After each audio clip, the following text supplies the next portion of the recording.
மேஷராசிக்காரர்களுக்கு வருஷத்தினுடைய தொடக்க காலகட்டங்களில் மார்ச் மாதத்தில் 7.5 சனி வாக்கிய பஞ்சாங்கப்படி ஆரம்பிக்குது. பொதுவாக அந்த சனி பகவான் ஆரம்பிக்கக்கூடிய காலகட்டம் என்பது மேஷராசிக்காரர்களுக்கு நிச்சயமா ஒரு பயமும் பதட்டமும் இருக்கும் அப்படின்றதுல மாற்றுக்கிறது கிடையாது. பட் 2026 ஒரு மிகப்பெரிய நிம்மதி பெருமூச்சு ஓடக்கூடிய விஷயம், 3ல் இருக்கக்கூடிய குரு 4வது இடத்துக்கு உச்சமான இடத்துக்கு வரார்.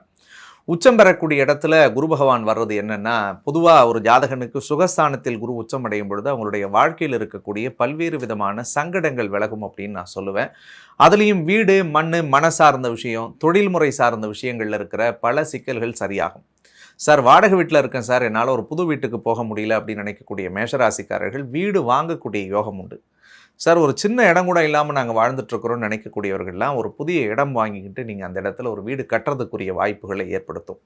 நிறைய தொழில் பண்ணணும் அப்படின்னு நினச்சிக்கிட்டு இப்போ ஒரு பாஸ்ட் ஒரு 2-3 வருஷமாகவே நிறைய ட்ரை பண்ணி அதில் ஒரு ஸ்ட்ரகிளை பார்த்துக்கிட்டு இருக்கக்கூடிய மேஷராசிக்காரர்கள் இந்த வருஷத்தில் நிறைய தொழில் செய்யக்கூடிய வாய்ப்புகளை ஏற்படுத்தும். ஈவன் ஒரு பிரான்ச் வச்சுருக்கிறவங்க ஒரு 4 பிரான்ச்சஸ் ஆரம்பித்து நீங்கள் பல விஷயங்களை செய்யலாம். ஸோ மேஷராசிக்கு 5வது இடத்துல இருக்கக்கூடிய கேது பூர்வ புண்ணிய ஸ்தானத்தில் இருக்கிறதுனால குலதெய்வத்தினுடைய அனுகூலங்களும் தெய்வ பிரார்த்தனைகளும் உங்களுக்கு 100 மடங்கு வெற்றியை தரும். இதுக்கு முன்னாடி நிறைய கோயில் போயிட்டு சாமி கும்பிட்டு சில விஷயங்கள் கூட நடக்க முடியலன்னு நினச்சிட்டு இருந்த மேஷராசிக்காரர்களுக்கெல்லாம் நிச்சயமாக உங்களுடைய வேண்டுதல்கள் இந்த காலகட்டங்களில் பலிதமாக மாறும்.